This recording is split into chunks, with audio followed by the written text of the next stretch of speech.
The cold winter night wrapped around Marcus Jenkins as he drove his old Toyota down the empty highway. It was almost midnight, and the heavy rain made it hard to see the road. After 12 hours working as a security guard at Memorial Hospital, all Marcus wanted was his warm bed and a good night's sleep. As his headlights cut through the darkness, Marcus noticed something unusual on the side of the road. A small red car was parked with its hazard lights blinking, and a woman stood next to it, looking at her phone with a worried face. Marcus slowed down, thinking about what to do. Mom always said to help others in need, he thought to himself, remembering his mother's words. But he also knew that stopping at night on a lonely road could be risky for everyone. The rain fell harder as Marcus pulled his car behind the red one. He grabbed his bright yellow security jacket and flashlight, then stepped out into the cold rain. "Excuse me, ma'am? Do you need help?" Marcus called out, keeping some distance so the woman wouldn't feel scared. The woman turned around quickly. She was in her early 30s with blonde hair now wet from the rain. Her expensive-looking coat was soaked, and her face showed both fear and relief at seeing another person. "Oh, thank goodness. Yes, I have a flat tire, and roadside assistance said they can't come for another 2 hours because of the storm." Her voice trembled slightly. "I'm Catherine, by the way." "I'm Marcus. Let me take a look at that tire for you." Catherine moved aside as Marcus bent down to check the damage. The front right tire was completely flat, with a large nail stuck in it. "I can change this for you if you have a spare," Marcus offered, straightening up. The rain ran down his face, but he didn't seem to mind. "Really? You would do that?" "I have a spare in the trunk, but I've never changed a tire before," Catherine admitted, looking embarrassed. Marcus smiled kindly. "No problem. I've changed plenty of tires in my time." As Marcus worked in the rain, Catherine held an umbrella over him. She told him she was coming back from visiting her father at Memorial Hospital, the same place where Marcus worked. "What a coincidence," Marcus said, tightening a bolt on the spare tire. "I hope your father is doing better." "He is, thank you. The doctors say he can come home next week." Catherine watched Marcus work with skilled hands. "I've been so worried about him that I didn't even notice the flat until the car started pulling to the side."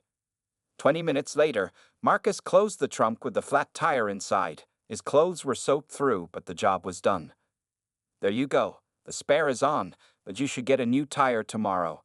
This one is only meant for temporary use," Marcus explained, wiping his hands on a rag. Catherine reached for her purse. "How much do I owe you? Please, let me pay you for your time." Marcus shook his head. "Nothing. Just helping out a neighbor. But you're soaking wet, and it's so late. Please take something for your trouble," Catherine insisted. "No need. Someone helped my mother once when she was stuck on the road. I'm just passing on the kindness," Marcus said with a smile. "Drive safely now." Catherine thanked him again and again. Before leaving, she asked for his name once more, which Marcus gave without thinking much about it. Marcus woke up late the next day. The bright sun filled his small bedroom as he stretched and yawned. His muscles felt sore from changing the tire last night, but a hot shower made him feel better. Since it was Saturday, Marcus decided to clean his yard and fix the broken fence that had been bothering him for weeks. By noon, Marcus was hard at work. He wore old jeans and a faded t-shirt as he mowed the small lawn in front of his modest house. The neighborhood was quiet, with only the sound of kids playing a few houses down. This house wasn't much, but Marcus was proud of it. He had saved for 5 years to make the down payment, and each month he worked hard to pay the mortgage on time. As Marcus was picking up some fallen branches, a strange sound made him look up. A shiny black SUV with dark windows was slowly driving down his street. In this simple neighborhood where most people drove older cars, the expensive vehicle stood out like a diamond in sand. Probably lost, Marcus thought to himself and went back to work. But the SUV was not lost. It stopped right in front of Marcus's house.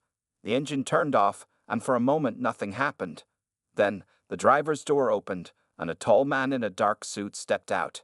He looked around carefully before walking to the passenger door and opening it. Marcus stood still, his hand gripping the garden rake tightly. He didn't know what to think. In his neighborhood, fancy cars and men in suits usually meant trouble. From the SUV stepped a familiar face, Catherine, the woman he had helped last night. Today she looked very different. Her hair was neatly styled, and she wore an elegant blue dress with pearl earrings. She smiled when she saw Marcus and walked toward him with confidence. "Hello, Marcus. I hope you don't mind me stopping by unannounced," Catherine said, her voice warm and friendly. Marcus relaxed a little but was still confused. "How did you find my house?" Catherine looked slightly embarrassed. "I hope you don't think this is strange, but I asked at the hospital security office this morning. I told them how you helped me, and since you work there, they gave me your address." Marcus made a mental note to talk to his boss about giving out employee information so easily. "I wanted to thank you properly for your help last night," Catherine continued. "You left before I could even offer you a proper thank you." The driver of the SUV opened the back door and took out a large gift basket filled with expensive-looking items, fine chocolates, wine, cheese, and other treats. He carried it over to Catherine, who took it and held it out to Marcus. "Please accept this small token of my appreciation," she said. Marcus was embarrassed by the fancy gift. "This really wasn't necessary, ma'am. I was just doing what anyone would do." Catherine smiled and shook her head. "Not anyone would stop on a rainy night to help a stranger. You were kind when you didn't have to be." Reluctantly, Marcus accepted the basket. It was heavier than it looked. "There's something else," Catherine said, looking more serious now. "My father would like to meet you. He was very touched when I told him what you did for me." Marcus raised his eyebrows in surprise. "Your father?" "Yes, Robert Wilcox. He's the patient you and I both know from Memorial Hospital." Catherine paused, watching Marcus's reaction.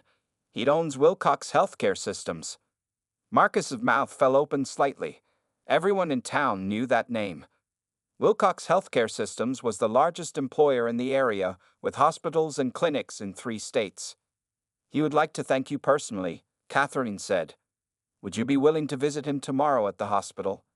Before Marcus could answer, the quiet street was suddenly filled with the sound of screeching tires. The loud screeching of tires made everyone turn their heads. A red pickup truck stopped suddenly behind the black SUV. Marcus tensed up as he saw who was driving, his brother, Dion. Dion jumped out of his truck, his face tight with worry. He was taller than Marcus and wore his work uniform from the local factory. "Everything okay here, Marcus?" Dion called out, walking quickly toward them. His eyes moved from the fancy SUV to Catherine and back to his brother. Marcus nodded. "It's fine, Dion. This is Catherine. I helped her with a flat tire last night." Dion relaxed a little but stayed close to his brother. Growing up in a neighborhood where they often faced unfair treatment, the brothers had learned to watch out for each other. Catherine smiled and extended her hand to Dion. "Nice to meet you. Your brother was very kind to help me when no one else would stop." After a moment, Dion shook her hand. "That sounds like Marcus, always helping people, even when he should be looking out for himself." Catherine turned back to Marcus. "So, about meeting my father tomorrow, he really wants to thank you personally." Marcus felt uncomfortable with all the attention. "It's really not necessary. I was just doing what anyone would do. Not everyone would stop to help a stranger at midnight in the rain," Catherine insisted. "My father doesn't take kindness for granted. Please say yes." Marcus looked at Dion, who shrugged slightly. "Okay," Marcus finally agreed. "What time should I come?" "How about 2 p.m.? I'll meet you in the main lobby," Catherine said, clearly pleased. As Catherine walked back to the SUV, Dion whispered to Marcus, "What's going on here? Why is a woman like that coming to our neighborhood in a car like that?" "I told you, I changed her tire last night. She just wanted to say thanks." The driver held the door open for Catherine. Before getting in, she turned and called out, "Marcus, you really did save me last night. I won't forget it." The brothers watched as the black SUV drove away, looking out of place on their street. "Well, that was strange," Dion said, folding his arms across his chest. Marcus carried the gift basket inside with Dion following him. In the small kitchen, they looked through the expensive items, fancy coffee, chocolates from Switzerland, and a bottle of wine that probably cost more than Marcus earned in a day. "So you're really going to meet her father tomorrow?" Dion asked, examining the wine bottle. "I guess so. She said he owns Wilcox Healthcare Systems." Dion nearly dropped the bottle. "Robert Wilcox, the billionaire? Man, you helped his daughter?" "I didn't know who she was," Marcus said, sitting down at the kitchen table. She was just someone with a flat tire. That evening, Marcus couldn't sleep. He kept thinking about Catherine and her father. Why would a rich man like Robert Wilcox want to meet someone like him? Was it really just to say thank you? Marcus's phone buzzed with a text message. It was from an unknown number. "This is Catherine Wilcox. Thank you again for agreeing to meet my father tomorrow. There's something important he wants to discuss with you." Marcus stared at the message for a long time. What could Robert Wilcox possibly want to discuss with him? He was just a security guard who happened to change a tire. As he finally drifted off to sleep, Marcus had no idea that his simple act of kindness was about to open a door he never knew existed.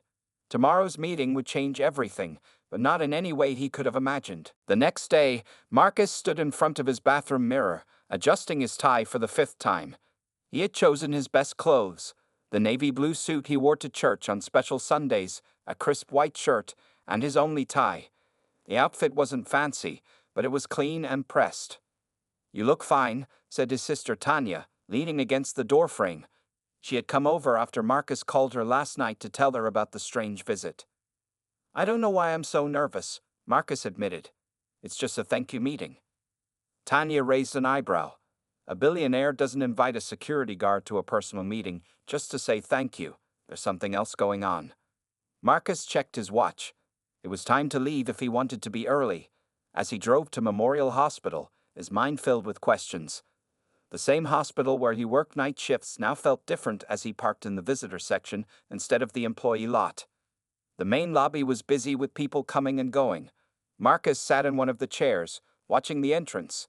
At exactly 2 p.m., Catherine walked in wearing a simple but expensive-looking dress. She smiled when she saw him. "Thank you for coming, Marcus," she said, shaking his hand. "My father is very excited to meet you." They took the elevator to the top floor where the private rooms were located. 2 security guards stood outside one of the rooms. They nodded at Catherine and opened the door for her and Marcus. The private room was large and looked more like a hotel suite than a hospital room. Flowers filled every corner, and large windows showed a beautiful view of the city. In a special hospital bed sat an older man with silver hair and kind eyes. Despite being in a hospital gown, he had a powerful presence. "Dad, this is Marcus Jenkins, the man who helped me," Catherine said. Robert Wilcox extended his hand. "Mr. Jenkins, it's a pleasure to meet you. My daughter told me everything about your kindness." Marcus shook his hand. "Nice to meet you, sir. I hope you're feeling better." "Much better, thank you. Please, sit down." Robert pointed to a chair next to his bed. For a few minutes, they talked about the weather and how Robert was recovering from his heart surgery. Then, Robert's face became serious. "Mr. Jenkins, I didn't ask you here just to thank you, although I am deeply grateful for what you did for my daughter." Marcus sat up straighter. "Sir." "I've been watching you," Robert said. Not in a creepy way, he added with a smile, "but I've been asking about you. You've worked security here for 5 years. Always on time, never missed a shift, respected by everyone." Marcus was surprised. "You've been asking about me?" Robert nodded. "When someone shows exceptional character, I notice, and when Catherine told me how you helped her without expecting anything in return, it confirmed what I suspected." Catherine sat in a chair on the other side of the bed, watching Marcus carefully. "I'm making some changes in my company," Robert continued. "I need people with integrity, people I can trust. I have a position opening up in my corporate security division. It would be a significant step up from your current job. Better pay, benefits, opportunities for advancement." Marcus couldn't believe what he was hearing. "You're offering me a job?" "I'm offering you an opportunity," Robert corrected. "The job would require hard work and dedication. You would need to learn quickly and prove yourself, but I believe you have what it takes." Before Marcus could respond, Robert handed him a folder. Inside was information about the position: Chief of Security Operations for Wilcox Healthcare's main office. The salary listed was 3 times what Marcus currently made. "Take some time to think about it," Robert said. "This is a big decision." Marcus looked at the folder, then at Robert and Catherine. His heart raced as he realized his life might be about to change forever. "Thank you, sir. I don't know what to say." "You don't need to say anything now," Robert replied with a smile. "Just promise me you'll consider it." That evening, Marcus sat at his mother's dining table. The folder from Robert Wilcox lay open in front of him. Around the table sat his mother Grace, his brother Dion, and his sister Tanya. The small house smelled of fried chicken and sweet potatoes. His mother had cooked his favorite meal when she heard the news. Chief of Security Operations, Dion read from the paper. Starting salary $120,000 per year, plus benefits. He whistled. That's serious money, bro. Grace touched the paper gently, as if she couldn't believe it was real. The Lord works in mysterious ways, from changing a tire to changing your life. But Tanya looked worried. She worked as a paralegal at a law firm and was always the careful one in the family. I don't trust it, she said finally. Why would they offer you this job so quickly? No interviews, no background checks? Just because you helped his daughter? Marcus sighed. I've been thinking the same thing. It seems too good to be true. Or maybe they need a black face in their company photos, Dion said, his voice bitter.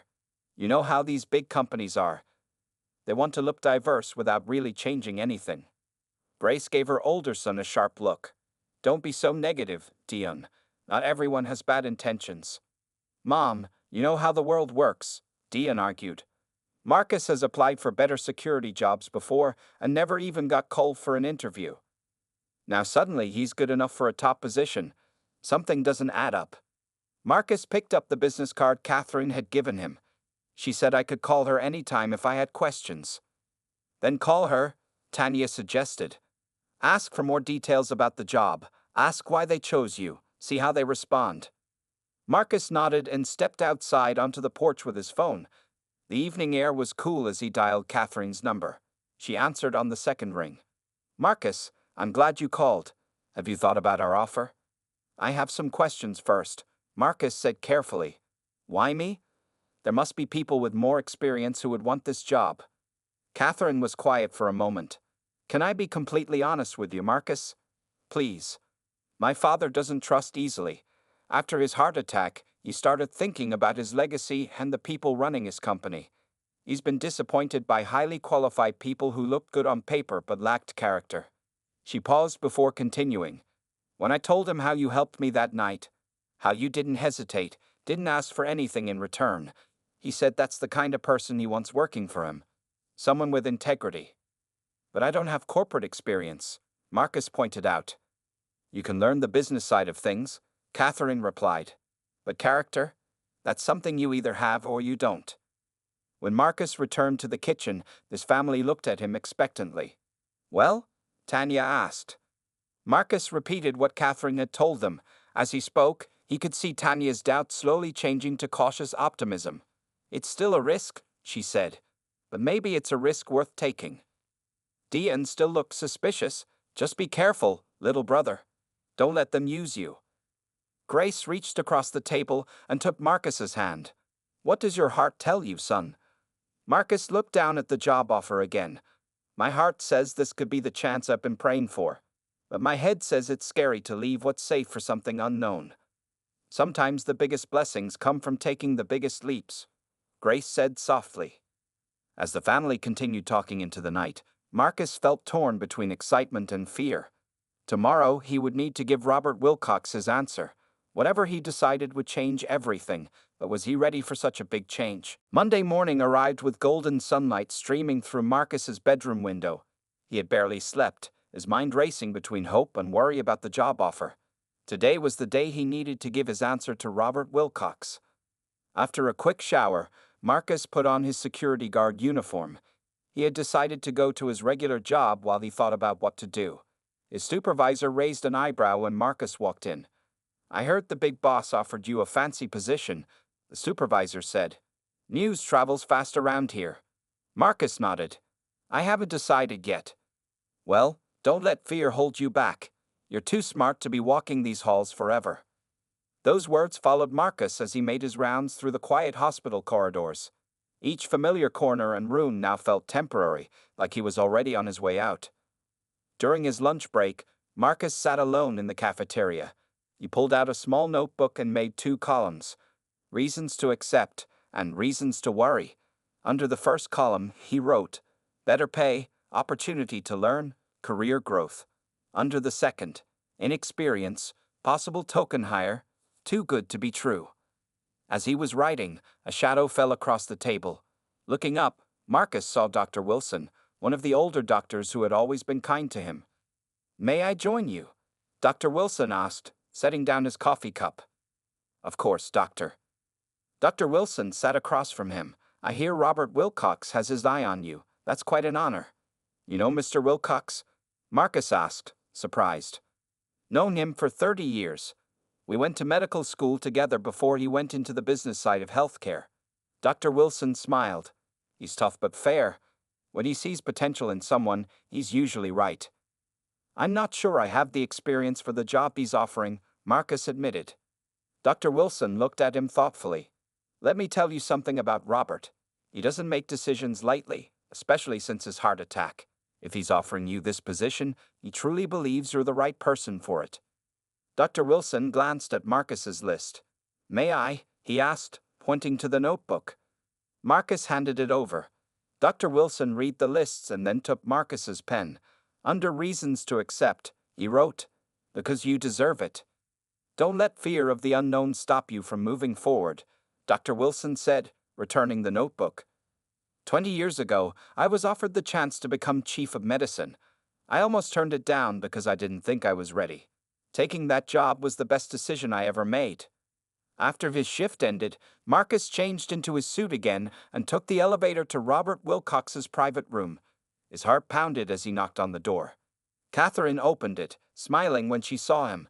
"Marcus, come in. Dad's been asking about you all day."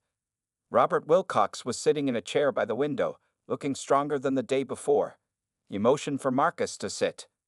"Have you made your decision?" he asked directly. Marcus took a deep breath. "I have some concerns, Mr. Wilcox. I've never worked in corporate security before. There must be more qualified people for this position." Robert nodded, respect in his eyes. "I appreciate your honesty. That's exactly why I want you on my team." "Sir." "I don't need another yes man, Marcus. I need someone who will speak the truth, even when it's difficult. Someone who sees problems and fixes them without being asked. Someone with integrity." Robert leaned forward. "The skills for this job can be taught. Character cannot." Marcus thought about his family, about Dr. Wilson's advice, about his own dreams that had seemed impossible just days ago.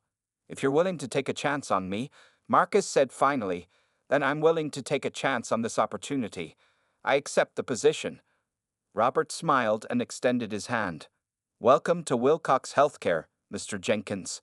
I think we're both going to be very glad about this decision." 2 weeks after accepting the job offer, Marcus stood in front of the Wilcox Healthcare headquarters. A gleaming glass building that reached 20 stories into the sky. He adjusted his new suit, which had been custom-made for him as a welcome gift from Robert Wilcox. The fine fabric felt strange against his skin after years of wearing a security guard uniform. "You can do this," he whispered to himself, trying to calm the butterflies in his stomach. Then he walked through the revolving doors into his new life. The lobby was impressive with its marble floors and modern art on the walls. Behind the reception desk, a friendly woman smiled at him. "You must be Mr. Jenkins. We've been expecting you. Ms. Wilcox asked me to send you straight up to the executive floor when you arrived." In the elevator, Marcus felt his phone buzz. It was a text from his mother. "Proud of you, son. Remember who you are." The executive floor was busy with well-dressed people moving quickly between offices. Marcus noticed right away that he was one of very few black faces in this part of the building. A young assistant led him to a large corner office with his name on the door. "Marcus Jenkins, Chief of Security Operations." "Your office, sir," the assistant said. "Ms. Wilcox will be here shortly to help you get settled." Alone in the office, Marcus looked around in amazement.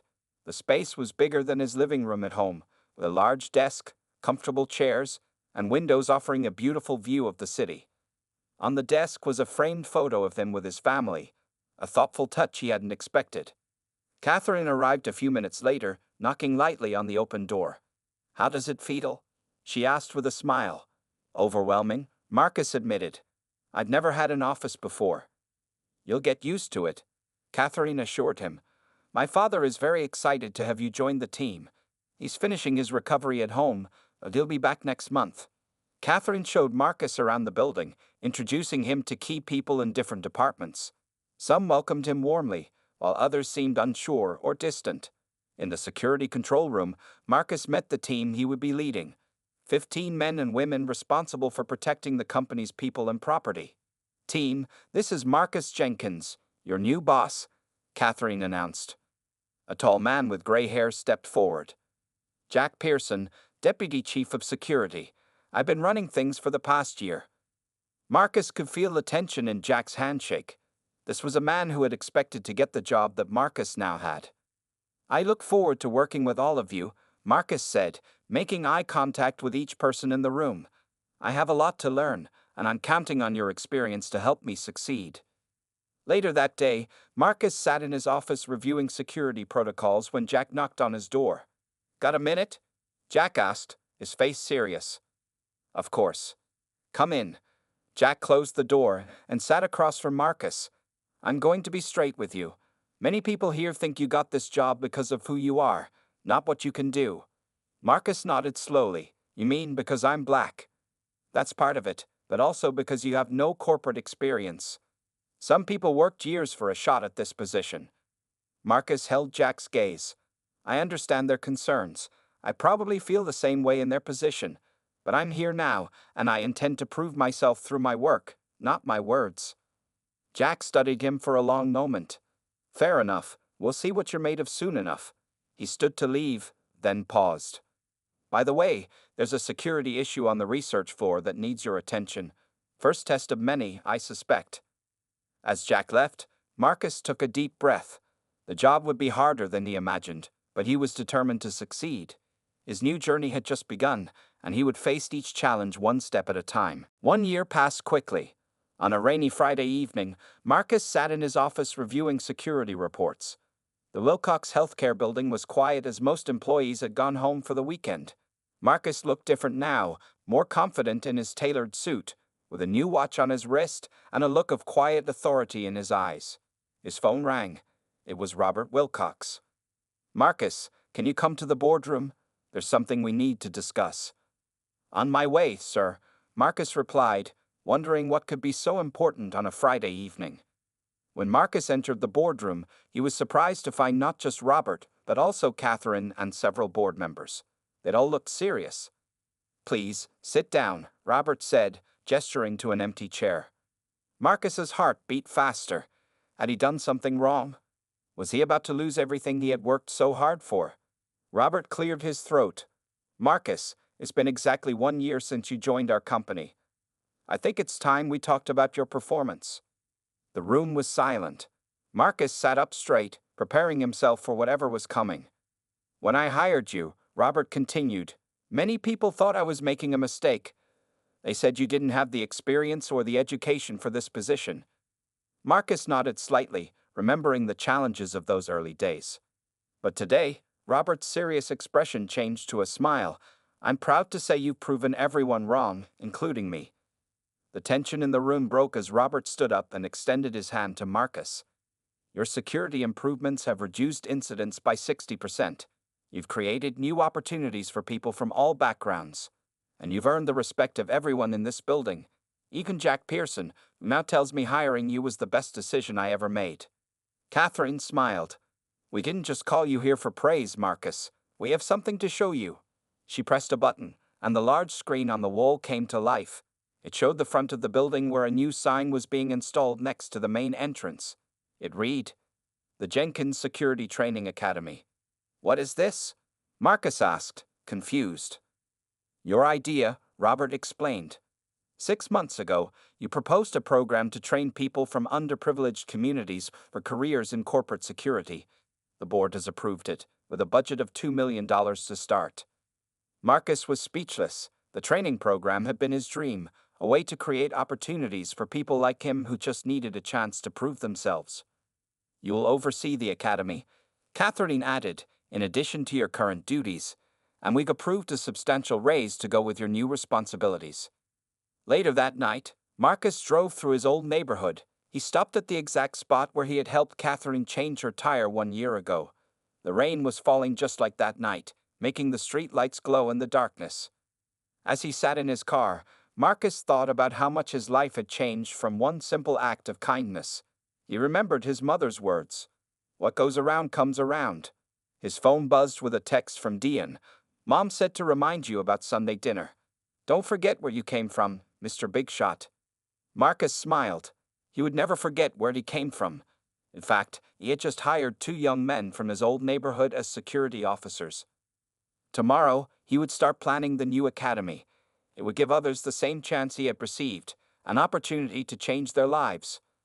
As Marcus drove home, he noticed a car with a flat tire on the side of the road. Without hesitation, he pulled over and stepped out into the rain. Looks like you need some help, he called to the driver, a young woman looking worriedly at her car.